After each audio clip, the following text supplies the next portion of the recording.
Bonjour grand public, j'espère que vous vous portez bien chez vous. Aujourd'hui, c'est moi que vous allez découvrir. On m'appelle Christelle Bagedi. Je m'appelle Christelle Bagedi, artiste comédien, pédagogue du théâtre et président des Arts Vagabonds Réseau Afrique Bénin, l'association socio-culturelle qui prône pour la valorisation et la promotion des jeunes africains, béninois et mondiaux. Nous sommes aussi directeurs artistiques de festival dénommé les Semaines culturelles béninoises en Allemagne, qui constitue la plateforme dédiée à la diversité culturelle et à la valorisation et la promotion des arts et cultures du Bénin à l'international.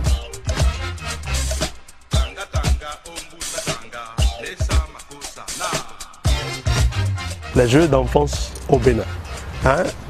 Quand on parle du jeu, tout le monde sait, c'est du théâtre. Le théâtre commence par le jeu. C'est pourquoi nous avons en 2015 pensé qu'il était temps d'aller vers les recherches sur les jeux, de comprendre ces jeux, de les questionner et de comprendre s'il était possible de les identifier. C'est-à-dire de définir les règles du jeu convenablement, de comprendre combien de joueurs jouent, de comprendre quel est son apport socio-éducatif et est-ce qu'aujourd'hui nous sommes capables de dire à nos parents, à nos familles, à nos frères et sœurs que jouer, ce n'est pas être bête à l'école. Tout ceci, nous l'avons inscrit dans un livret que nous appelons le livret sur mes jeux d'enfance au Bénin que nous sommes venus lancer cette année 2018.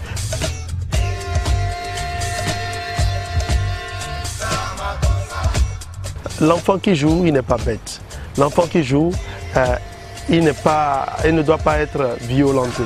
Nous avons envisagé sur 10 ans parcourir les 12 départements, voire 5000 villes, campagnes et villages et permettre à tous ces peuples-là de raconter leur enfance pour nous permettre de sauvegarder un tant soit peu ce patrimoine immatériel et si riche que nous avons et que, avec le temps, nous sommes en train d'oublier. Mais ce que nous on a fait de plus, c'est d'apporter un volet socio-éducatif. Le projet a connu pas mal de difficultés au niveau financier. J'avais financé en partie les 2/3 du projet en 2015, accompagné du FNDH-JSL du ministère de la Jeunesse. Donc ici, je salue et je loue tous ceux-là qui ont contribué à l'élaboration du premier projet autour des jeux d'enfance. Par manque de financement, nous sommes venus à l'idée de produire les livrets. Et ces livrets, ce n'est pas pour les partager gratuitement sur le terrain, mais c'est plutôt les mettre sur le marché et permettre que l'argent qui rentre pour faciliter la suite du projet.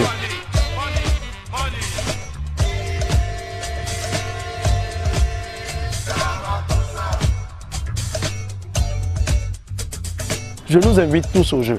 Allons au jeu et essayons de comprendre mais qu'est-ce que cela apporte sincèrement au développement de nos enfants et surtout à notre peuple, le Bénin. Vous-même vous voyez, regardez quel genre de tension il y a actuellement au Bénin. Et si tous, on prenait le temps un peu d'aller au jeu, de faire un peu de buntu, de faire un peu de chou de agbanhwe, qu'est-ce que cela va donner? Nous avons appris sur le terrain qu'ils ont mis plus de 500 millions de francs CFA à construire un parc de jeux pour les enfants. Mais combien d'enfants jouent dans ce parc-là? Allez voir, aucun. Or, s'ils avaient eu simplement l'idée marginale de créer un espace pour le buntu, un espace pour le katikati, un espace pour le agbanhwe, dans un parc, les enfants n'iront pas là-bas jouer? Ben oui, ils iront là-bas jouer. Nous sommes très heureux que ce projet ait enfin lieu au Bénin et que d'ici là, nous allons parler encore plus au peuple. Nous viendrons vers tout le monde. Tous ceux qui ont une idée du jeu, qu'ils soient prêts à nous accueillir et à nous laisser rentrer dans leur maison et voir comment ils jouent. Les documenter, c'est ça qui va faire que nous pourrons les sauvegarder à long terme. C'est grâce aux jeux que nous sommes là où nous en sommes. Si on n'avait pas joué quand on était au collège, quand on était enfant, je pense que je ne serais pas au théâtre aujourd'hui. Le théâtre que je fais aujourd'hui, c'est un théâtre réellement adapté à nos réalités. Et je tiens à dire merci à tous mes collaborateurs, à tous ces partenaires de Médéjanou, de Cabinet Piton, Adjara, l'espace à Chakata avec notre grand frère Jean-Marie Vidjanaï qui nous a aussi appuyé dans la vulgarisation du livret. Je dis merci à tous ceux-là, le centre à Lobozumpa, merci au CCF, merci à tous ceux-là qui ont pris 1 minute pour venir nous dire félicitations. Merci à tous ceux-là qui achètent. Et n'hésitez pas à vulgariser cela dans vos quartiers et vos maisons. Nous sommes là et nous sommes prêts à accompagner le développement de notre pays sur tous les plans. Osez de nouvelles sensations. Pour rester en bonne santé, j'ai besoin de boire beaucoup d'eau. Et depuis que j'ai découvert Posso Citron, boire pour moi est devenu plus qu'un plaisir. Riche en oligo-éléments, naturelle et sans sucre, elle me rafraîchit et m'apporte du bonheur. Posso Citron, c'est mon choix. Posso Citron, l'eau minérale thermale à base d'extrait naturel est disponible en bouteille d'1 litre à 600 francs CFA. Osez Posso Citron. Posso, le goût de la vie, issu de la source de Posso Thomain. Posso Thomain est une source déclarée d'utilité publique par arrêté numéro 01 MSP DGM DPS du 7 février 1981.